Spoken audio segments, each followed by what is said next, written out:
Alright, so today we're going to be talking about the punish game. The punish game is the most important part to learning Super Smash Bros. Melee. And it's probably just the most important part about the game in general. So in this video, we're going to be talking about, first of all, what is the punish game?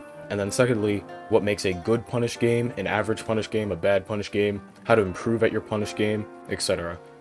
If you're new to the channel, be sure to subscribe and turn on notifications. I make other Melee guides and Melee content. Alright, so first of all, what is the punish game? So there are basically two phases in Melee. There's the neutral game and the punish game.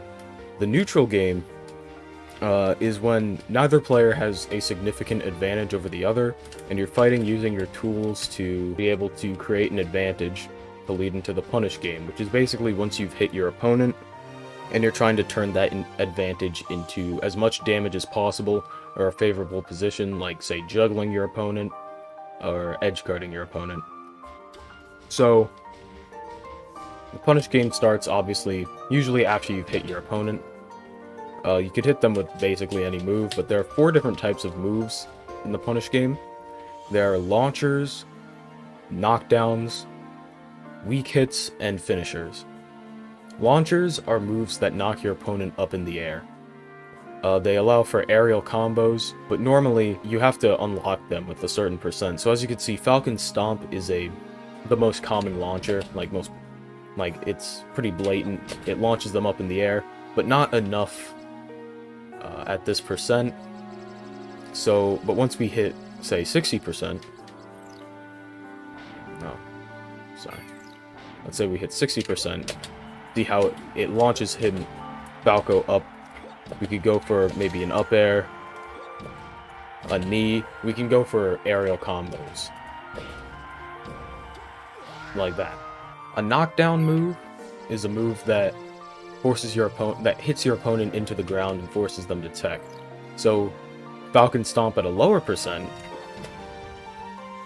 that would be more of a knockdown. As you can see, it forces them to tech. We have to tech chase, and the tech chase is basically when your opponent is in tumble and hits the ground, they can press L or R to tech. And they have 4 options. They could either tech in place, tech roll in either direction, or no tech. And you have to try to cover those options. So that's what a tech chase is. I made a video on a technique to be able to tech chase very efficiently. But the best method, if you can do it, which you really should practice learning how to do it, is just off pure reaction. So being able to react. Falcon's down throw also works in this way. An up throw at low percents can work like this. So a common strategy with Falcon, this is like his bread and butter meta strat, is to tech chase to build percent, so that way his stomp, which is a launcher, will be able to launch them up, your opponent up, where you can go for aerial attacks. And what are these aerial attacks, you may ask? Well, that's the final 2 parts, weak hits and strong hits. So basically, let's say we get Falco to 75%. So Falco has 2 ways he can DI. He could either DI in or out, or survival DI and combo DI. I made a video on DI, and touched on DI mix-ups in that video as well. But basically, DI in beats finishers, but they lose to weak hits, and DIing out beats weak hits, but they lose to finishers. So if I go for a stomp to a knee, you see how Falco DI'd a bit up? Not the best DI, but it was something. Whereas there he DI'd down. So the first example would be survival DI or DIing in. Like that, he DI'd kind of down. But there he DI's up and he would live longer. But there he DI's down and he dies faster against the knee. So if you DI in, you can live longer against kill moves and finishers and stronger hits. But weak hits will be able to combo into each other. There. So if he DI's in, like as you saw there, we're able to combo into other moves and use the weak hits to rack up damage and also push our opponent to the edge of the stage where he can kill sooner. But he can DI away and make it harder for us to connect these hits. But if he DI's out and I go for a kill move, see there he DI's in, able to survive the kill move. If they DI away, then as you can see, they'll just die to a knee a lot sooner. So that's basically what you need to know. You want to try to rack up enough percent until your launchers can launch the opponent, and then go for these aerial mix-ups. That's how most characters punish games function. So how do we rack up percent? Well, we could do this by chain grabbing, which is grabbing and re-grabbing your opponent over and over again until they're at a high enough percent where you can start going for these aerial mix-ups, or just juggling the opponent. Or you could tech chase your opponent, which is something Falcon does. But right there, that was 32 damage right there. A lot of these moves can function in both ways. As you can see, Stomp at low percents forces a knockdown that you can tech chase off of, but at higher percents it functions as a launcher. And then at lower percents, like Fox's up smash can work as a launcher, but at higher percents it works as a finisher. So yeah.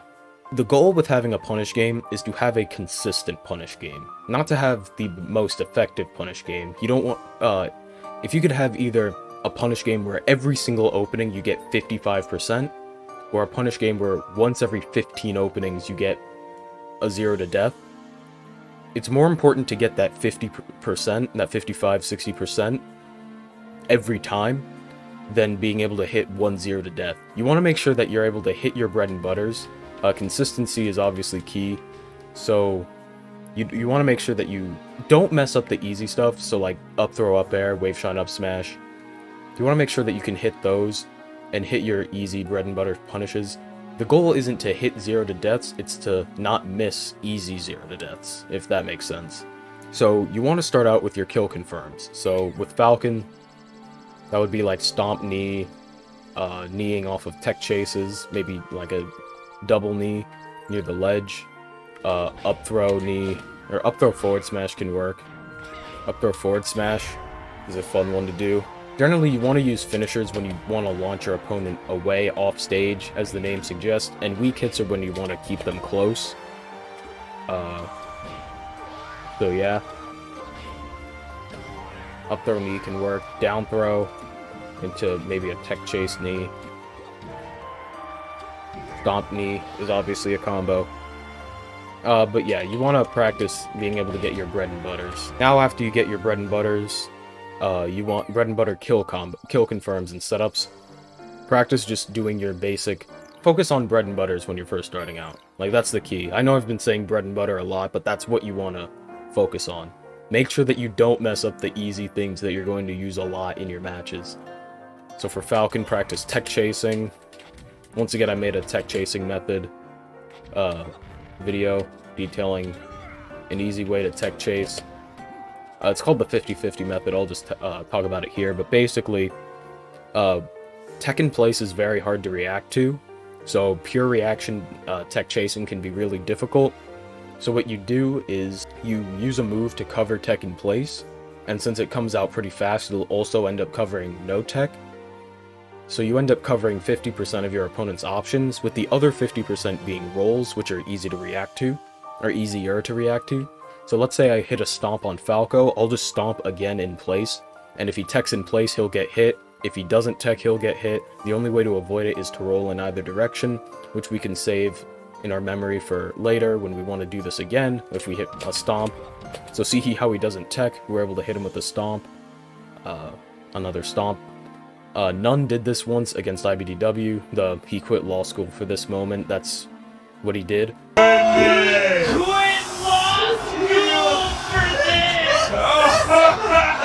Once we condition our opponent to tech roll, we can cover the tech rolls with our reaction speed. Same thing, we could set this up from anything, like a down throw. So we down throw, and we fly out there and stomp tech in place. We down throw, we stomp tech in place and miss tech. And then we can react to like rolls. So yeah, you want to practice your low percent bread and butters, and then just work on your general flowcharts, and just practice like comboing your opponent from 0 to death. So it doesn't even need to be like perfect true combos, just practice hitting them over and over again. And just just practice. You don't have to be like true 0 to deathing them. You just want to make sure that you hit them. and that you can just execute all your punishes without even having to think about them. I just practice like freestyling essentially. So like Falco, just go on battlefield, and platforms also change things as well, because launchers can launch your opponent onto a platform. And this brings me to another point. Make sure you know how to do the tech skill required for your punishes. So Falcon, that's not really anything complicated. It's just, you know, be able to L cancel. And yeah, but Falco, as you guys can see, I'm doing these Shine Wavelands. So make sure you know how to do those. Yeah, just practice, you know, comboing them. Like, watch Armada. Like, Armada got to where he was by literally just, for hours, just comboing level 1 CPUs. Like, you don't even need 20XX. Obviously, it's great. Uncle Punch is great. Yeah, don't really concern yourself as, oh, this is a bread and butter at this percent. Just be able to know, okay, just practice enough. If you practice, like, freestyling like this enough, you'll just get a natural feel of what you can and can't combo with. And obviously taking notes is great. Knowing specific percentages is great. But, like, you literally don't have to. Like, it's not required. It'll probably make you better, in all honesty. But just having a general idea combined with this kind of studying, that kind of studying can be very beneficial. And this brings me to another, my final point. Punish game dictates neutral game. So as you guys can see, I'm starting these combos with a down air. But if I do this with a back air, you know, I'm not going to be able to start, like, with a spaced back air. I can't start the punishes. Because they're reliant on me getting a down air into a shine. So if I'm playing neutral and I'm poking them with spaced bair, like, yeah, it's a great, safe option. But I'm not going to be able to follow up off of it if I do hit it. Whereas if I go for Nair, I might have a chance to be able to get a shine. Of course, they could always have ASDI down. If I go for Dare, I'll be able to get these combos. Or if I shield poke with a shine, I'll be able to get these combos as well.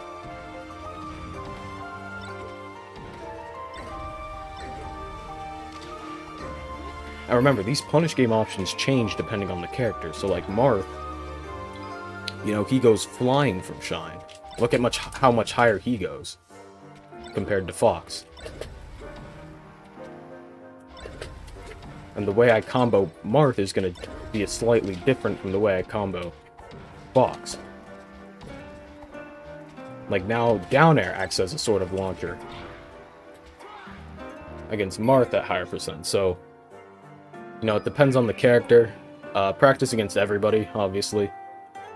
And work towards consistency instead of, you know, being able to hit sick 0 to deaths. So yeah, hope you guys enjoyed. Subscribe if you're new to the channel, and I'll see you guys next time.